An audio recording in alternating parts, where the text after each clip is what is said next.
Alright guys, let's see, it's about almost 1 o'clock. So, just got out of the fire station this morning, had a fire at 5 o'clock this morning. Got it put out, got back to the station. Was on my way back home. Buddy called, said let's go to the gym. So, went to the gym. This gym thing keeps taking up a lot of my freaking time, and I know it's good for me, but got stuff to do. And it's like, oh, well, it just takes an hour. Well, yeah, okay. So you come home, you get your clothes, you drive to the gym. Okay, the gym's maybe 10-15 minutes on the other side of town. Then you work out for an hour and a half. Then you drive 10-15 minutes back across town. Then you have to take a shower, and then, you know, by the time, you know, it's a 2-hour plus ordeal usually. But anyway, so that's what happened this morning. Went and worked out, come back, took a shower, and so I'm out here. Just playing around a little bit. I stopped this morning on the way home, picked up some discs. It's 40 grit. 40 grit discs, and then 80 grit discs. These are 8-inch discs, the big ones. And I picked up quite a few of those. Talked to the guy at the paint shop, and he said what he likes to do, which I figured, hell, I'll try it. He said he likes to run 40 grit over this just to where it's taking off the top coat, basically, not to where you're gouging into the metal, and then go back over and take your 80 grit and run it back over. So I did some of that on the top here, just jacking around. I've got this Makita buffer. I put this pad on it and put that on it. It's direct drives, not like a DA. It works okay. It didn't work as good as what I was expecting. As you can see there, I got it down to metal. This stuff is just, man, I'm telling you, it's just something else. But you can tell the color difference from here to there. See it? It's just taking it off. So I get it down to where it's just starting to kind of put a little tooth on the metal there, and then I pull it off, and then I'll come back over that with 80 grit, try to finish that up. That way I don't put a bunch of scratches like the last people did like this here. We don't want that. But again, I'll probably have to run a coat of filler over this whole deal anyway. But either that or do some of that high polyester primer type stuff, which I may do that too. But it just depends on how this starts turning out.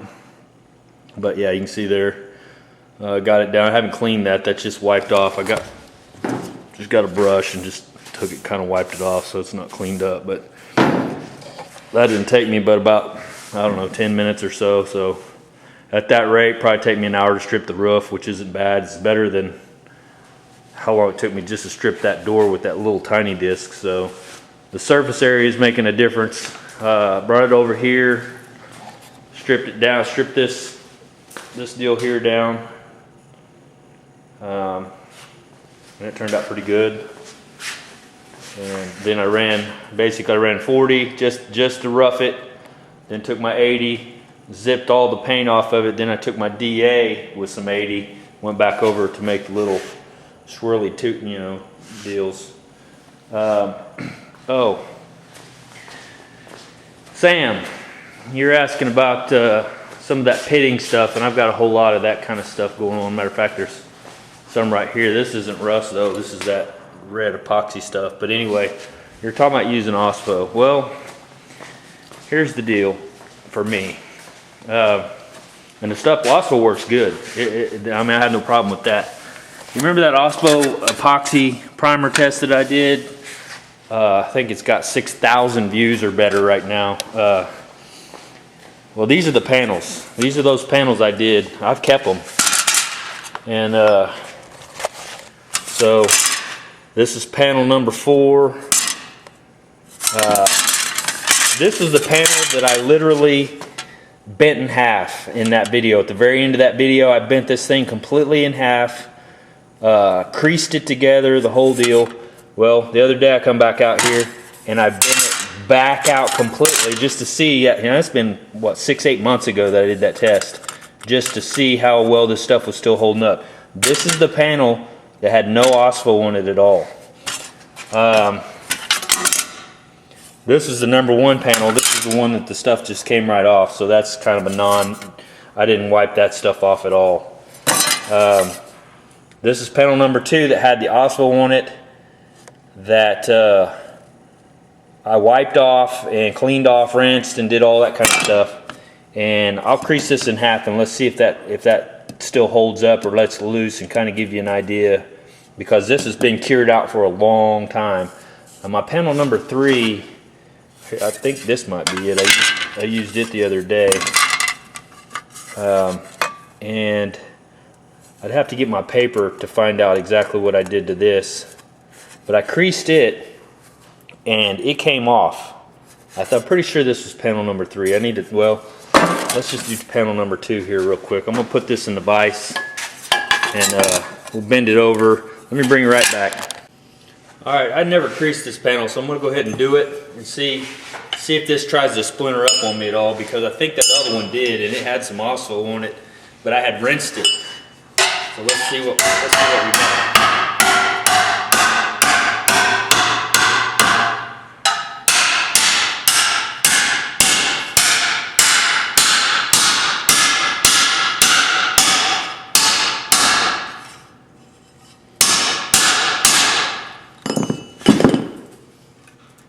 Alright, it's doing what I didn't want it to do, or I didn't ever want to see happen.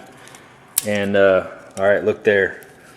That's bare metal. That's now this is cured out and shrunk up and done its whole deal. But this one here, I had OSFO on it, and I had rinsed it. And you see what it's doing. And you know, that's extreme. I know, I get that.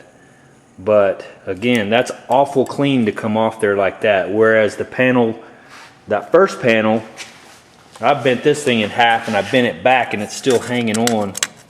You know what I mean? It's not coming off there like that one. This had no OSFO on it. All I did was give that an 80 grit tooth. So it makes me leery of putting that OSFO in there even this much later. You know what I mean? Because I only waited 24 hours between that first test that I did that. And like I said, the kicker was on that stuff, on that one, you could see that it was just peeling off. It was just peeling off the primer. Or not the primer, but the Bondo. And it was still, the epoxy was still adhering. And that was what I was after. I was like, man, this stuff is fantastic. Well, this had OSFO on it, and you can see what happened. And like I said, this is one I rinsed too. This wasn't the first one. If you remember, that one was the first one. And we knew it just peeled right off. I mean, it's crap. It just didn't stick at all.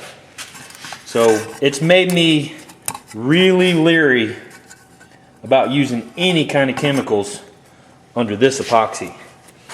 And I love the epoxy. I think it, you know, well, hell, let's bend this in half again real quick. Hopefully my camera doesn't die. Let's bend this one the other direction and see what it does.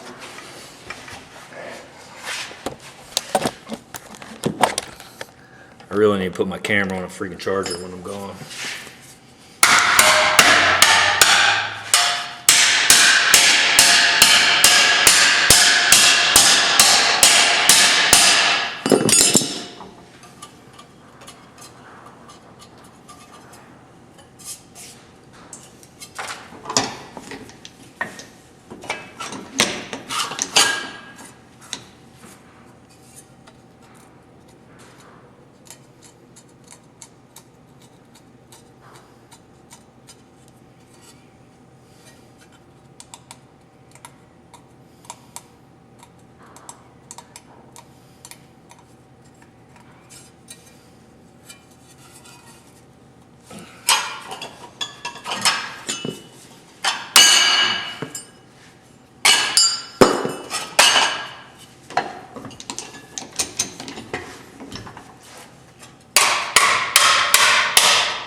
Okay, it's still not coming off like that did. You see what I'm saying?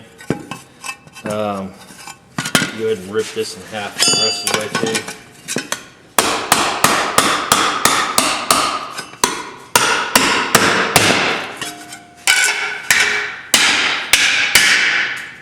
Okay, so you see how that came off? I mean, you got a huge chunk that just popped completely bare metal, just pretty as it can possibly be under there.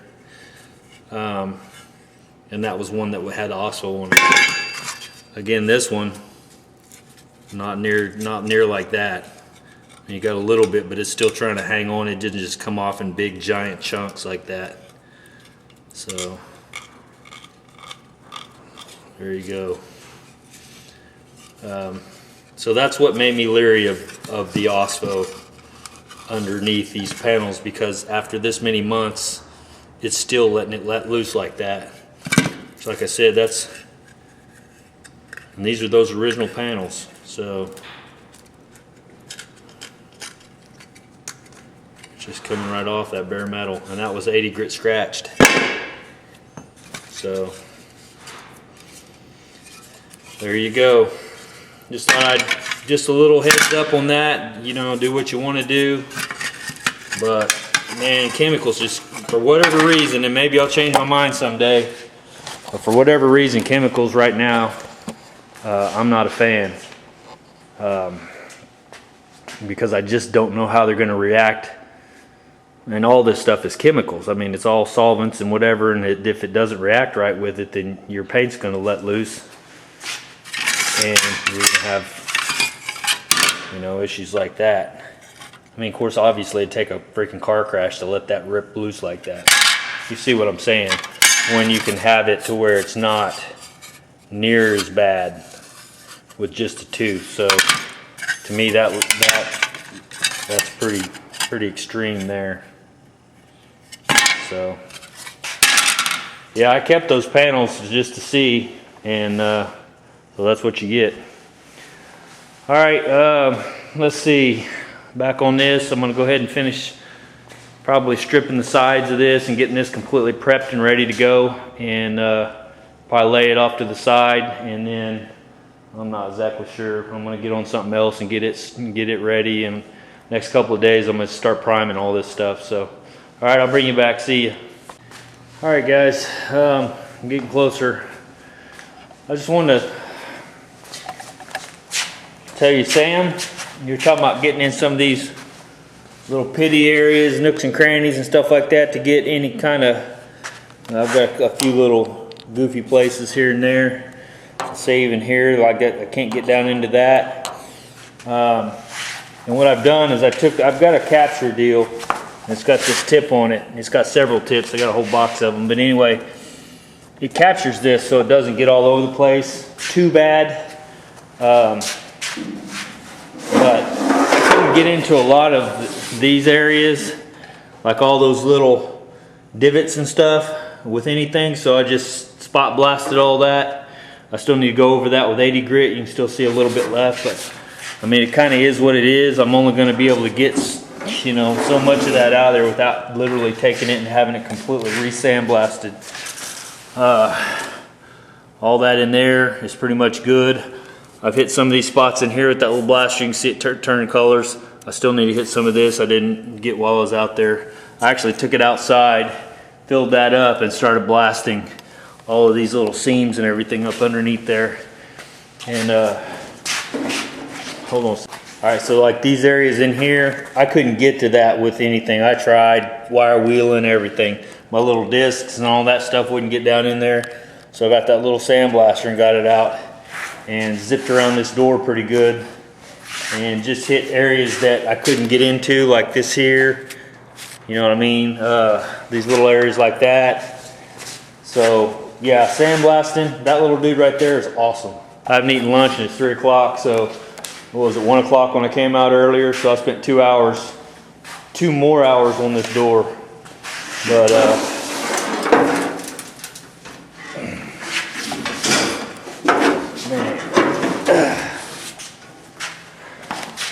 so yeah, real quick. You can see there's still lots of little spots here and there. I think the only way you're going to get that out is to have this thing sandblasted completely. That would not be good for that, probably, just for the simple fact that you'd have to refill it constantly. I mean, you could do it, but it would be, I think it's more for just small areas. Like I said, I ran up in these little grooves here that I couldn't get to, stuff like that. These little holes, you know, I couldn't get down in there, so I went ahead and just shot down with that. Worked out pretty good. So, yeah, that's it. So, all right, guys, I'll bring you back. I'm gonna probably pick up some lunch and then I'll come back. See you. All right, guys, there it is. All I gotta do is wax and grease remove it, get it cleaned up, and start epoxying. That's as good as I could get it. It's stripped pretty good. There's still a little bit primer here and there, just on the back side mostly. You can see here this rolls pretty nice. We talked about that. Got that stripped out pretty decent.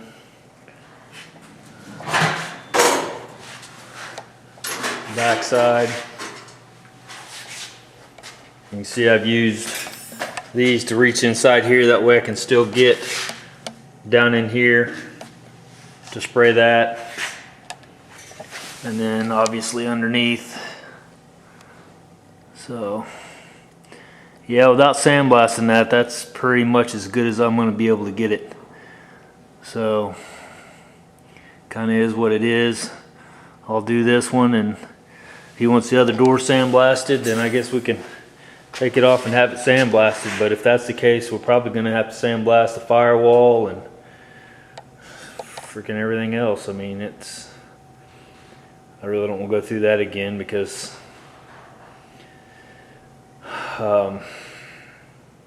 it fills your car full of sand, and I mean, every orifice has sand in it, and it's just a pain. So if I can, I'll continue to strip this the same way, and yeah, I guess I need to hit this again real quick and get some of that out of there. Don't know exactly what goes there, I can't remember. Because your panel comes on here, so there's something that goes right there. That's one little hole by itself. Maybe that's to the rear view mirror or the side mirror deal, maybe. Yeah, it looks like it comes out right behind that. So yeah, it's probably got a little deal that runs through there on a cable or something that. If that's the case, it'll probably have a little deal over it, but I'll try to clean that out real good before I do this. Anyway, so it's almost 5 o'clock, so I'm gonna have to go back in the house with my little girl. But yeah, I think I'm gonna come out here tomorrow. It's supposed to be 60 degrees. I'm gonna get it warmed up in here, and I'm going to just shoot this just to see how my epoxy works out, just to see if there's any reactions with any of this stuff, and see if I have any problems with the cratering that I was having in the past, that type of thing. So anyway, there you go.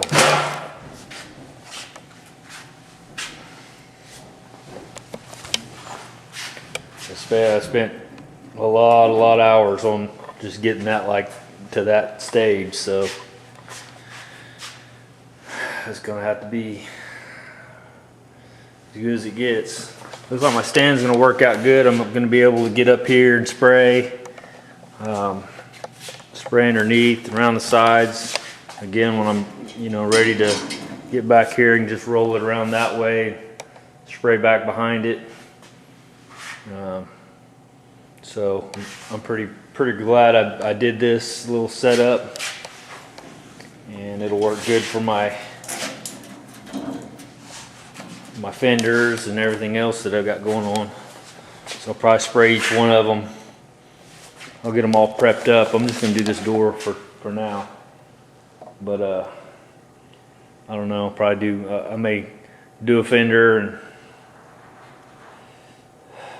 don't know, we'll see. I don't know if I can get 2 fenders hanging them the way I did and have them try to get way up there because they're so tall, but I don't know. I'll cross that bridge when I get to it. I still have to strip that. That's another deal that has to be, wow. Got a lot of work still, so. All right, well, like I said, that's probably gonna be it for me tonight. It's super windy outside, ridiculous. It's still pretty chilly, and I think tomorrow will be a better day. So I may come out tomorrow in the morning and heat the shop up and get my epoxy hooked up, and as a matter of fact, I may take it in the house and let it warm overnight. So anyway, and again, I've got a big old mess. So. All right, guys, well, I'm gonna upload this and you guys have a good evening. See ya.